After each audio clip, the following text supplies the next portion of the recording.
Ceca i ja odlučile smo da radno proslavimo 1. maj, praznik rada, time što ćemo vas svojim angažovanjem opominjati na neke interesantne stvari. A da vidite pre svega kako mlađa populacija razmišlja o tome šta se radi na današnji dan. Studentska organizacija Grupa za spek-off Ekonomskog fakulteta u Beogradu dobila je da organizuje simulaciju rada Svetske trgovinske organizacije. Događaj koji se već 21 godinu održava u Švajcarskoj i okuplja studente iz više od 50 zemalja.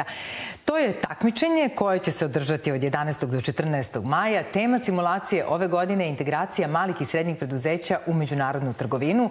O tome često govorimo iz prakse i poznavanja prakse naše zemlje, a o značaju koji ovaj događaj ima za studente kod nas govorit će nam Luka Orlić i Ksenija Ivanović, studenti Ekonomskog fakulteta i članovi Grupe za spek-off.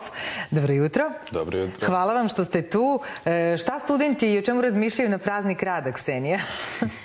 Pa, mali broj razmišlja trenutno o učenju, vjerujem, pošto imamo praznike, ali evo, mi smo konkretno zauzeti privođenjem kraju priprema za konferenciju koja će se održati 11. maja. To znači, Luka, da studenti razmišljaju na praznik rada kako do posla da dođu sutra svojim stručnim znanjima i edukacijom. Ovo je interesantno. Takmičenje Svetske trgovinske organizacije je zapravo jedno edukativno takmičenje gde vi i saznajete, ali i pokazujete ono što ste do sada naučili. Da, upravo to. Pa taj edukativni karakter kroz tu simulaciju, to je pre svega, ajde da kažemo, jedna edukacija, ali tog interaktivnog tipa, gde studenti mogu da pokušaju i da primene ta teorijska znanja i da vide u stvari kako to funkcioniše kada pokušaju to da primene kroz te pregovore. I tada postaje jako zanimljivo. I onda u stvari vi vidite gde škripi, vidi se šta je ono što je teorija ne može da podrži, a praksa mora. Pored toga, objasnit ćemo sad kako izgleda takmičenje i šta se tamo radi, ali interesantan moment je ovde da ste vi dobili organizaciju. Dakle, to je jedan moment više, jel? Treba organizovati ovo takmičenje. Kako se to radi? To su neke ipak malo i organizacione i menadžerske, PR sposobnosti. Kako ste se tu snašli? Pa, par članova tima, uključujući mene, se već par godina unazad bavi organizovanjem sličnih konferencija, uglavnom van Srbije. I dobili smo da organizujemo ovaj događaj na jedan onako, rekla bih, spontan način. Prosto meni je na Facebooku iskočio sajt simulacije u Švajcarskoj. Malo sam se informisala i pomislila sam zbog čega to ne bismo odradili ovdje. Tako da nakon što sam se konsultovala sa kolegama, među kojima je Luka, odlučili smo da kontaktiramo kolege iz Švajcarske. Javili smo im se, pitali smo ih da li žele da sarađuju sa nama i oni su odmah rekli da žele, jer su upravo oni u tom momentu tražili partnera iz ovog regiona. Dakle, takmičenje se uvek dešava u Švajcarskoj. Ili je zemlja koja je organizator te godine povlači ideju? Kako će to da bude sad, od 11. do 14. Do sada se uvijek održavalo u Švajcarskoj. To će naravno nastaviti da bude tako. Jedina razlika u tome što oni sada žele da se rašire. I žele da bude više tih simulacija po cijelom svijetu. Tako da čini mi se ove godine da će ih biti 4 po prvi put. Dakle, ova koja će biti od 11. do 14. gde? Ova koja će biti u Beogradu od 11. do 14. Dakle, definitivno Beograd je preuzeo ne samo organizaciju, već i domaćinstvo, jel? Biće 4 simulacije koje se maltene istovremeno organizuju.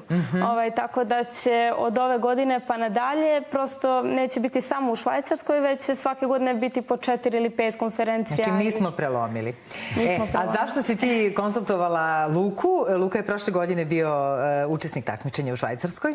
Zapravo, to je bilo ovogodišnje izdanje. To je zapravo bilo pre manje od 3 nedelje. U stvari, to je prethodno, je li tako? Da, to je izdanje za 2018. godinu. I kako je bilo? Šta si tamo prikazao? Pa, bilo je sjajno. Zapravo, stvarno je lep osjećaj kada se nađete sa studentima iz celog sveta koji se bave istom problematikom, koji su sa najboljih svetskih univerziteta i pokušate, da kažem, da im parirate, pokušate da se takmičite s njima, ali u isto vreme vi morate i da sarađujete s njima. Jednostavno, to su pregovori. Pozna i protivnika da bi ga lakše savladao.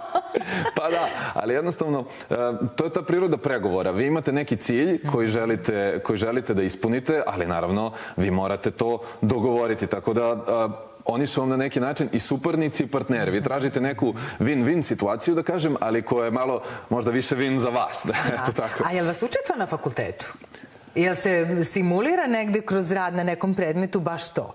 Kako da se prepozna interes, kako da se ubedi suprotna strana u to da i ona ima interes, ali da je vaš ipak onaj koji je važniji? Pa, rekao bih da, učimo recimo teoriju igara i takve stvari. Rekao bih da se to izučava na jedan lep način, ali drugačije je ipak kad vi to pokušate da primenite i kad vidite u jednom takvom sistemu koliko je u stvari to kompleksno, koliko su države širom sveta različite i koliko je u stvari teško spojiti to na jedno mesto i postignuti jedan dogovor. To je i jedan od razloga zašto u stvari mi uspemo da postignemo za 4 dana pregovora dogovor na simulaciji, a u svetu to traje po 10 godina. Kako si prošao ti takmičenje? Pa, mislim odlično. Nisam bio među najboljim delegatima. A si ti bio zadovoljan, vidim? Ja sam bio jako zadovoljan, da. A je li ima nešto, sad kažem, ok, ekonomija se uči, naravno fakultet je, mnogo je predmeta komplementarnih stvari koje idu uz to da vi sutra postanete dobar ekonomista u određenom segmentu koji se odabere, ali kada razmišljamo o tome, postoji dobar deo kulture i tradicije naroda kako određena ekonomija napreduje. Pa recimo, Japanci i Kinezi i recimo istočni deo sveta imaju potpuno drugačiji pristup ekonomiji od zapadnog sveta. Jako su razvijeni i jedni i drugi, ali potpuno drugačija koncepcija. Kako mi u tom moru ideja i predloga, dakle, postavljamo našu srpsku ideju na pijedestal? Jesi mogao nešto svoje, balkansko, da predstaviš tamo i da osjetiš da imaš keca u rukavu? Pa, na marginama da kažem da, ali u toku pregovora ne, pošto ja nisam predstavljao Srbiju na simulaciji, ona još nije članica, već Kinu. Viš kako sam ja na tragu bila? Da. Znači, istočnjake si predstavljao. I kako je to, mislim, kako je uopšte tekao taj ceo proces? Kako Kinezi razmišljaju o tome? Pa, to je već dosta kompleksno. Ja sam bio u komitetu koji se bavio društvenom korporativnom odgovornosti.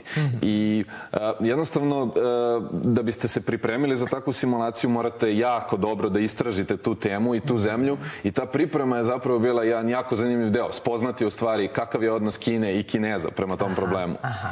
Interesantno je to da se pre nekoliko godina u medijima, odnosno na društvenim mrežama, pojavila rečenica jednog čuvenog japanskog biznismena koji kažu je magnat automobilske industrije i neko ko je, recimo, kažu, sve svoje sastanke obavljao bez jednog papira. Dakle, nikada nije nosio niti kakav izveštaj, uvek je odlazio sa određenim osjećajem da li je taj neko koji preko puta njega sedi vredan da se sa njim sklopi posao.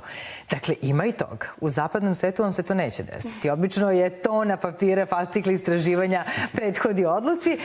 Ne znamo šta je bolje. Dakle, to su samo dva principa. Naši mladi ljudi se školuju da postanu dobri u ekonomskom odlučivanju i rasuđivanju. Da kažemo šta će značiti ovo takmičenje za Beograd, za naše fakultete, za naše studente? Pa nama je zaista drago što je Ekonomski fakultet prepoznao potencijal ovog projekta iz prostog razloga što stavlja i fakultet i Beograd na mapu regiona, s obzirom da će ovaj projekat od iduće godine biti otvoren za studente iz cijelog regiona, iako će se održavati u Beogradu kao i ove godine. Tako da s te strane to je veoma značajno opet da bismo zaista istakli Beograd kao jedan centar regiona i mogu vam reći da se dosta studenta već javilo koji ne studiraju u Srbiji. Javili su se da pitaju da li mogu da učestvuju, da li mogu da se prijave. Sjajno. Jeste imali još neku podršku osim fakulteta? Jesmo, zaista podržale su nas mnoge institucije, ali svakako generalni pokrovitelj projekta je Državni sekretarijat za ekonomske poslove Švajcarske konfederacije i zaista moramo da se zahvalimo i Privrednoj komori Srbije i Ministarstvu trgovine iz prostog razloga što su nam pomogli da ostvarimo taj kontakt i zaista nam je drago što je ovaj pilot projekat naišao na toliku podršku, jer zaista je teško kad nešto krenete da radite od nule, da drugi ljudi prepoznaju uopšte znači. Svaka čast vama što ste se uhvatili u koštac sa ovako velikom stvari koja je važna. Dakle, prosto uvesti jedan novi mobilišući način razmišljanja u našu sredinu je neophodno. Znamo svi kako nam je ekonomija izgledala, kako se bori i postavlja na nogi, šta je sve tek čeka. Hoćete vas dvoje zauzeti takmičarske pozicije ovoga puta ili organizacione samo? Luka? Pa, samo organizacione, samo organizacione ove simulacije u Beogradu. Nije samo, organizacione. Organizacione, da. Međutim, neki od nas će biti, da kažem, moderatori tih pregovora. Sjajno. Mnogo sreće oboma Kod tebe? Isto tako, jel? Ne, ja sam zaista definitivno ću se samo posvetiti organizaciji. Pa to mislim, da. Da, prosto takmičenje ipak u pitanju i mislimo da ne bi bilo korektno da organizatori projekta budu istovremeno i takmičari. A ne znam da li smo pomenuli, vjerujem da nismo, da će 2 najbolja delegata moći da nas predstavljaju u Švajcarskoj iduće godine, što je zaista veoma značajno i to je na neki način glavna nagrada na ovom takmičenju. Mnogo sreće i delegatima, i organizatorima, i moderatorima. Neka ovo sve prođe kako treba. Dakle, još jedna šansa da se Beograd predstavi u tom progresivnom, afirmativnom svetlu od 11. do 14. maja. Simulacija rada Svetske trgovinske organizacije. Eto, formalno to i tako zvuči. Želim vam mnogo sreće i hvala što ste poranili. Hvala što ste nas pozvali.